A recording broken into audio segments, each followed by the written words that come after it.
शुभ सकाळ पिला माने तुमे माने सब केमिति अछ भाबुछि तुमे माने समस्ते भलरे थिबो। आज आम तम चतुर्थ श्रेणी साहित्य बहिर द्वितीय विषय आम पढ़ा। से विषय ना होची हजिला दिनर कथा। या रमेश चंद्र भंज लिखिं आउ एटा मधुसूदन दास को विषय लिखा होईछि। आम उत्कल गौरव मधुसूदन दास 28 एप्रिल 1848 मसीह सत्यभामापुर ग्राम कटक निकटस्थ सत्यभामापुर ग्राम जन्मग्रहण करथिले। तांका पिता का नाम थिला चौधरी रघुनाथ दास, माता का नाम थिला पार्वती देवी। से 1859 ख्रीष्टाब्द रेभेन्सा कॉलेज स्कूल ले पाठ पढ़ी आउ 1864 मसीह से मैट्रिक पास करथिले। 1868 मसीह से FA माने IA पास करथिले।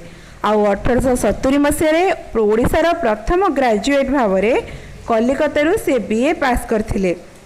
1873 मसीह प्रथम ओडिया भावे कलिकता विश्वविद्यालय से MA पास करथिले। आउ 1878 मसीह से BL बा आईन पास करी वकिलाती आरंभ करथिले। 1904 मसीह उत्कल टैनरी प्रतिष्ठा करथिले। 1913 मसीह से बिहार ओडिशा विधानसभा को निर्वाचित होइथिले। आउ 1934 मसीहा फेब्रुआरी मास 4 तारिख रे से तांको देह त्याग करथिले। ओडिशा इतिहास रे एक शक्तिशाली आउ आदर्श व्यक्तित्व हेउचंती मधुसूदन दास। उच्च कोटीर साहित्य प्रेमी मधुबाबू खंड विखंडित ओडिशा भाषाभाषी अंचल एकत्रीकरण तथा स्वतंत्र उत्कल प्रदेश गठन रे निजर जीवन काल उत्सर्ग करथिले। आज आम ये जो हजिला दिनर कथा आम पढ़ा सेटा सही उत्कल गौरव मधुसूदन दास को उपरे परिवेशित। ताहले चलो आम आरंभ करिबा।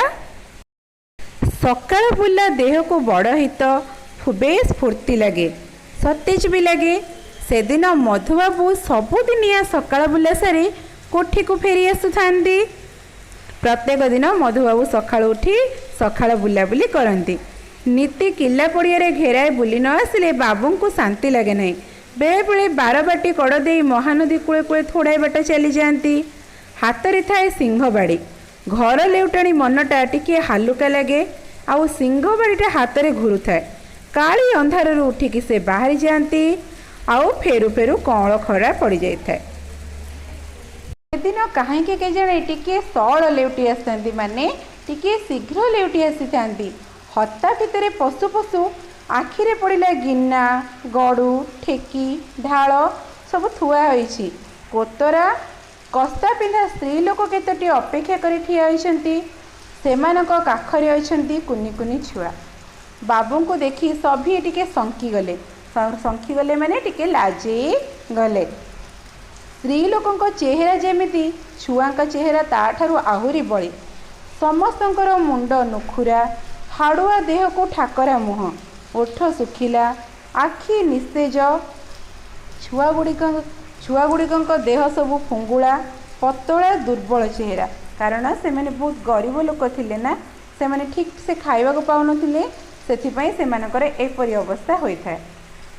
बाबू काबा हेले एमाने आज कुआडे एठारे काहेकि समस्तक उपरे थरे आखि बुलाई बाबू पचारे कुआडे सब आसीछ। से माने ताको उत्तर देले क्षीर पाई एई पिला मानक सकाशे। बाबू पचारे क्षीर किए दब। से लोक मैंने कहले सुदाम बुटी भल क्षीर टिके दउछि तो। सुदामर घर हेउछि बिड़ानासी। से कौन करे ना मधुबाबूक गाई मानकर हेफाजत करे। गुहाल गोबर चुनी चोकड़ नड़ा कुटा घास कोलथ सबू तदारख करे। आउ खाई पी बाबूक घरे ही थाए। बेले बेले अन्य बुलाहाक मध्य करे। बाबू तलाश करी बुझिले एमाने केवल आज आसी नाहंती, एमिति गला केते दिन धरी आसुछंती। पुणी पैसा देकी क्षीर सबू किणुछंती। किए पाए तो किए अध पाए, सबू पैसा देउछंती सुदाम को। बाबूंकर मथा को राग चढ़ीगला। मने मने से निया हो गले सुदाम उपरे। ତାଙ୍କ ଅଜାଣତରେ ସୁଦାମ କ୍ଷୀର ବିକି ପଇସା ରଖୁଛି। ଆଜି ସୁଦାମ ଘରୁ ବିଦା ହେବ। ହେଲେ ସୁଦାମ ତ ସେପରି ଲୋକ ନୁହେଁ। ଏତେ ଦିନ ହେଲା ରହିଲେଣି, ବାବୁଙ୍କର ଲୋକ ଚିହ୍ନିବାରେ ତେବେ କ'ଣ ଭୁଲ ରହିଗଲା? ତାପରେ ବାବୁ ସୁଦାମକୁ ପାଖକୁ ଡାକି ପଚାରିଲେ। ସୁଦାମ ସିଧା ସିଧା ମାନିଗଲା। ସିଏ ବା କାହିଁକି ଲୁଚାଇବ? କୋଠି ଖର୍ଚ୍ଚ ବାଦ କ୍ଷୀର ଢେର ବଳକା ବଳୁଛି। ସେ କ୍ଷୀର ଆଉ କ'ଣ ହେବ? ତେଣୁ ସେ କ୍ଷୀରକୁ ସେ ବିକି ଦେଉଛି। ଆଉ ଯେଉଁ ବିକିକି ପଇସା ଆଣୁଛି, ସେହି ପଇସାରେ ସୁଦାମ ଗାଈମାନଙ୍କ ପାଇଁ ଚୁନି, ଚୋକଡ଼, ପିଡ଼ିଆ, ନଡ଼ାପାଳ ଇତ୍ୟାଦି କିଣି ଖାଇବାକୁ ଦେଉଛି। ଏସବୁ ଶୁଣି ଗର୍ଜି ଉଠିଲେ ବାବୁ। ହଇରେ, ମଧୁ ଦାସ ଶେଷକୁ କ୍ଷୀର ବିକିବ? ଛି ଛି, ତା ପୁଣି ଗରିବ ଲୋକ ଗୁଡ଼ାଙ୍କୁ। ଲୋକେ ଶୁଣିଲେ କ'ଣ କହିବେ? ଗାଈଙ୍କର ଯଦି ଦାନାର ଅଭାବ ହେଉଛି, ତାହେଲେ ତୁ ମୋତେ ଜଣାଇଲୁନି। ଖାଇବାକୁ ନ ଦେଇପାରିଲେ ମଧୁ ଦାସ ଗୋଟି ଗୋଟି କରି ସବୁ ଗାଈ ବିକିଦେବ ସିନା, କ୍ଷୀର ବିକି ପାରିବ ନାହିଁ। ଅଭାବ ଭିତରେ ଉତ୍କଳ ଟ୍ୟାନେରୀ ଜୋତା କାରଖାନାଟା ନିଲାମ ହୋଇଗଲା। ତା ଦେହ ସହିଲା, ତଥାପି ମଧୁ ଦାସ କେବେ ତଳକୁ ଖସି ନାହିଁ। ନା, ତାହା ହୋଇପାରିବ ନାହିଁ। କାଲିଠାରୁ ଏମାନଙ୍କୁ ସବୁ ମାଗଣା କ୍ଷୀର ଦିଆଯିବ। ଗାଈ ଦୁଆଳ ଥିଲା ପର୍ଯ୍ୟନ୍ତ କୋଠି ଖର୍ଚ୍ଚରୁ କାଟି ଏଇ ଛୁଆମାନଙ୍କୁ କ୍ଷୀର ଦିଆଯିବ। ଏପରି ମଧୁବାବୁ ସୁଦାମକୁ ତାଗିଦ କଲେ। କହିଲେ, ଯାହା ପଇସା ଲାଗିବ ଗାଈ ଗୋରୁଙ୍କୁ ପାଳିବା ପାଇଁ ସେ ପଇସା ମୁଁ ଦେବି, କିନ୍ତୁ ଏଇ ଛୋଟ ଛୋଟ ପିଲାମାନେ ଆଜି ଆସିଛନ୍ତି, ସେଇ ଛୋଟ ଛୋଟ ପିଲାମାନଙ୍କୁ ପଇସା ଦେଇ କ୍ଷୀର ବିକି ପାରିବନି। ସେଇ ଛୁଆମାନଙ୍କୁ ମାଗଣାରେ ତୁମେମାନେ କ୍ଷୀର ଦେବ। ଉତ୍କଳ ଟ୍ୟାନେରୀ ଜୋତା କାରଖାନା ମଧୁବାବୁଙ୍କର ଥିଲା। ଜୋତା କାରଖାନା ଟିକିଏ ଯଦି ଜୋତା ତିଆରିରେ ଏପଟ ସେପଟ ହେଉଥିଲା ବା ଟିକିଏ ଯଦି ଖରାପ ଆସୁଥିଲା, ମଧୁବାବୁ କ'ଣ କରୁଥିଲେ? ଗଦା ଗଦା ଜୋତାକୁ ପୋଡ଼ି ଦେଉଥିଲେ।